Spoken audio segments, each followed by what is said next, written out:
Hi everyone, welcome back to this AZ-900 Azure Fundamentals training. If you are learning Azure and preparing for the exam, please remember to like this video and subscribe to the channel so you don't miss the next lessons. In the previous lessons, you learned about core cloud concepts, deployment models like public, private, and hybrid cloud, and service models like IaaS, PaaS, and SaaS. In this lesson, we will focus on how you pay for cloud services and how Azure pricing works at a basic level. By the end of this video, you will be able to explain the consumption-based model, compare it to traditional pricing, and understand the main ideas behind cloud pricing and cost factors for the AZ-900 exam. Here is what we will cover in this lesson. First, we will define the consumption-based model, also called pay-as-you-go. Second, we will compare traditional capital expenditure, or CapEx, to operational expenditure, or OpEx, in the cloud.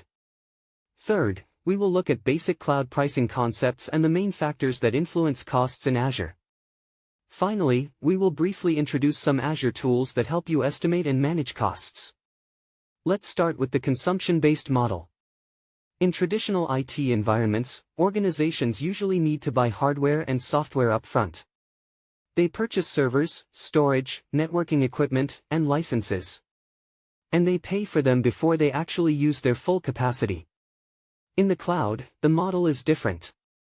The consumption-based model means you pay only for the resources you actually use, often measured per hour, per second, per gigabyte, or per transaction. Medium.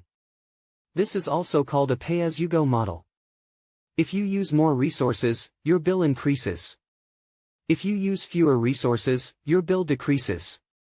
This model is one of the key reasons why cloud computing shifts spending from capital expenditure to operational expenditure. Refactored.pro +1. Let's talk about that next. Capital expenditure, or CapEx, refers to large upfront investments in physical infrastructure. For example, buying servers, building a data center, installing networking equipment, and purchasing long-term software licenses. With CapEx, you pay first, and you hope to use those assets for several years. You also need to plan for peak capacity, which often leads to over-provisioning and unused resources. Operational expenditure, or OpEx, refers to ongoing operational costs. In the cloud, instead of buying the hardware, you pay for cloud services as you consume them, on a monthly or usage-based basis. Refactored.pro +1. This gives organizations more flexibility, because they can increase or decrease their spending more easily as their needs change. When you move workloads to Azure, most of your spending shifts from CapEx to OpEx. You no longer invest heavily in physical infrastructure upfront. Instead, you pay for Azure services as you go. And you can often stop paying when you no longer need a resource. From the AZ-900 perspective, you should remember that traditional on-premises infrastructure is usually CapEx heavy. Cloud computing encourages OpEx through the consumption-based model. Now, let's look at some basic pricing concepts in Azure. In Azure, the cost of a resource is influenced by several factors, including Azure Fundamentals Guide +1. The type of resource you are using, such as a virtual machine, storage account, or database. The size and configuration of that resource, such as CPU, memory, or performance tier. The region where the resource is deployed. The time the resource is running or being used. Additional features like storage redundancy, data transfer, or support level. For example, a larger virtual machine with more CPU and memory costs more than a smaller one.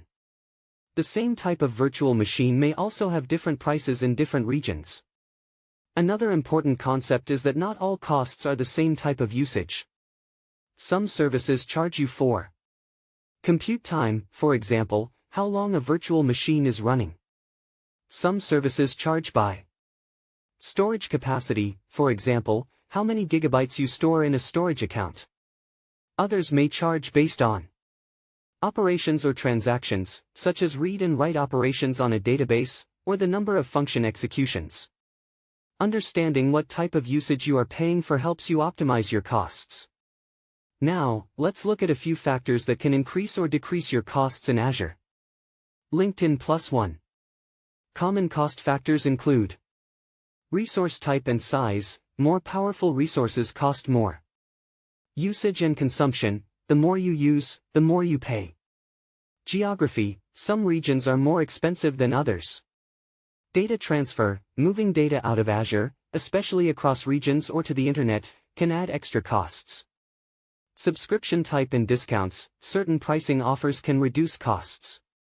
As an example, leaving a development virtual machine running 24 hours a day, even when nobody is using it, can significantly increase your monthly bill. On the other hand, shutting down non-production environments at night and on weekends can reduce costs without affecting your users. Azure provides different pricing options for many services, such as Medium +1, Pay-as-you-go, where you pay standard rates for usage with no long-term commitment. Reserved instances or reservations, where you commit to use a resource for 1 or 3 years in exchange for a lower price. Spot pricing for certain workloads, where you use unused capacity at a much lower price. But Azure can reclaim that capacity when it is needed elsewhere. For the AZ-900 exam, you are not expected to memorize specific prices. Instead, you should understand that different pricing options exist, and that they represent a trade-off between flexibility and cost savings. To help you estimate and manage costs, Azure provides several tools that you should know at a basic level for the exam. Azure Fundamentals Guide +1. First, the Azure Pricing Calculator. This is a web-based tool where you can select Azure services, choose regions and configurations, and get an estimate of how much those resources will cost per month. Second, the Total Cost of Ownership, or TCO, calculator. This tool helps you compare the cost of running workloads on premises versus running them in Azure over a period of time. It takes into account hardware, energy, and other data center costs to show the financial impact of moving to the cloud. Third, Azure Cost Management and Billing.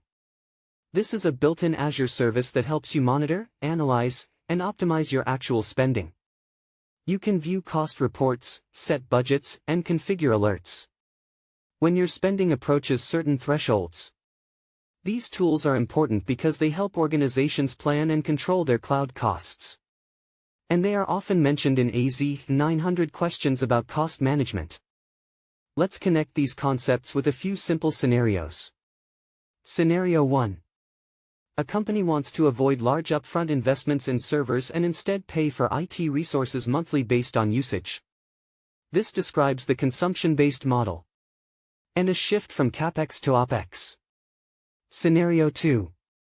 A team wants to estimate how much it would cost to run a planned solution in Azure before actually deploying it. This is a typical use case for the Azure Pricing Calculator. Scenario 3. An organization wants to compare the cost of running its current data center to running the same workloads in Azure over the next 3 years. This is a use case for the TCO calculator. Scenario 4. A company wants to understand which departments are generating most of the Azure spending and to set alerts when spending exceeds a budget. This is a use case for Azure Cost Management and Billing.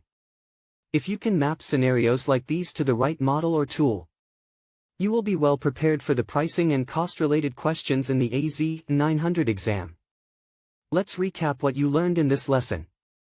You learned that the consumption-based model means you pay only for the resources you actually use, usually in a pay-as-you-go way, and that this shifts spending from large CapEx investments to more flexible OpEx spending.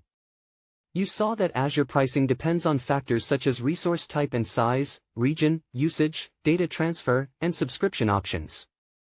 You also learned that Azure offers tools such as the Pricing Calculator, the TCO Calculator, and Azure Cost Management and Billing to help you estimate, compare, and manage cloud costs. These concepts are essential for understanding how cloud economics work and how organizations control their spending in Azure. If this lesson helped you, please like this video and subscribe to the channel to support the content and to follow the next lessons in this AZ-900 series.